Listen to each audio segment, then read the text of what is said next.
బ్రేక్ఫాస్ట్లో అంటే early morning వాళ్ళు లేవగానే తినే ఫుడ్ కాబట్టి బ్రేక్ఫాస్ట్ అనేది ఎలా ఉండాలి, ఏమేం ఫుడ్ దాంట్లో ఇంక్లూడ్ చేయొచ్చు? చాలామంది రెగ్యులర్గా ఎగ్ ఐటమ్స్ పెడుతూ ఉంటారు, ఫ్రై ఐటమ్స్ పెడుతూ ఉంటారు, లేకపోతే ఓన్లీ ఇడ్లీ అలా డిఫరెంట్ డిఫరెంట్ ఐటమ్స్ కాకుండా ఒకటే ఐటమ్ పెడుతూ ఉంటారు. అలా కాకుండా ఎర్లీ మార్నింగ్ గ్రోతింగ్ మీద ఇంతకుముందు చెప్పడం జరిగింది, గ్రోత్ బాగుంటుంది కాబట్టి. సో ఎర్లీ మార్నింగ్ కాబట్టి ఏది పెడితే వాళ్ళకి బాగుంటుంది అంటారు? సో ముఖ్యంగా ఏంటంటే బ్రేక్ఫాస్ట్ వచ్చేసరికి చాలా ఇంపార్టెంట్, అంటే ఒక మెయిన్ ఒక 3 ఇంపార్టెంట్ న్యూట్రియంట్స్ ఉంటాయి.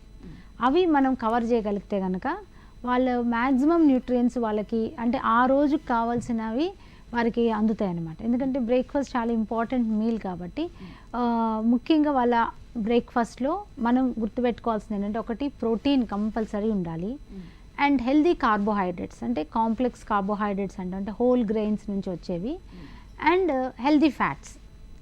ఈ 3 కనుక మనం ఇంక్లూడ్ చేసి ఏదైనా బ్రేక్ఫాస్ట్ మనం పెడితే కనుక పిల్లలకి ఆ రోజు మొత్తం కావాల్సిన యాక్టివ్గా ఉండడానికి, వాళ్ళ స్ట్రెంగ్త్కి, వాళ్ళ గ్రోత్కి మ్యాక్సిమం న్యూట్రియంట్స్ మనకి బ్రేక్ఫాస్ట్ నుంచి అందుతాయి అన్నమాట. సో అందువల్ల ఈ protein and healthy carbs and healthy fat ఈ 3 కవర్ అయ్యేలాంటి బ్రేక్ఫాస్ట్ పిల్లలకి మనం ఇవ్వాలి. సో మనం చాలా వరకు మన ఇండియన్ బ్రేక్ఫాస్ట్లు అన్నీ కూడా ఈ ప్రోటీన్ అండ్ కార్బ్ కాంబినేషన్లోనే ఉంటాయి. ఇప్పుడు ఇడ్లీ కానీ, దోశ కానీ, లేకపోతే కిచిడి, తర్వాత ఇంకా పోహా అంటారు, లేకపోతే ఇలా మనం రోటీ చేస్తూ ఉంటాము, పరాటాలు, ఇలా ఇవి అన్నీ కూడా చాలా వరకు ఏంటంటే ప్రోటీన్తోనూ కార్బ్స్తోనూ కాంబినేషన్లో ఉంటాయన్నమాట.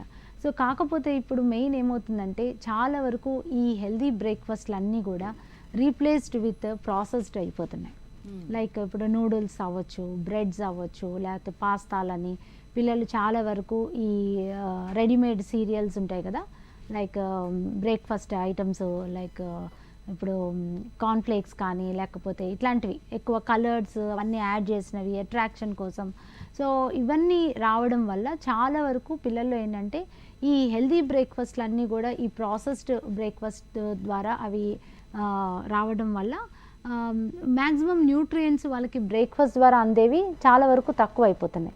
సో నెక్స్ట్ మీల్స్లో అవి కవర్ చేయలేకపోవడం వల్లనే పిల్లల్లో అవన్నీ కూడా న్యూట్రియంట్ డెఫిషియన్సీస్ ఎక్కువగా రావడం, అండర్ వెయిట్ కానీ, లేకపోతే ప్రోటీన్ తక్కువ ఉండడం, తర్వాత ఇవన్నీ కూడా వచ్చేది ఈ బ్రేక్ఫాస్ట్ హెల్దీ బ్రేక్ఫాస్ట్ కాకపోవడం, తర్వాత సరైన బ్రేక్ఫాస్ట్ తినకపోవడం, స్కిప్ చేయడం, ఇవన్నిటి వల్లనే వాళ్ళు ఈ న్యూట్రియంట్స్ వాళ్ళ డే టు డే అంటే వాళ్ళ రికమెండెడ్ డైటరీ అలవెన్సెస్ వాళ్ళు కవర్ చేయకపోవడానికి కారణమవుతుంది అనమాట. సో అందుకని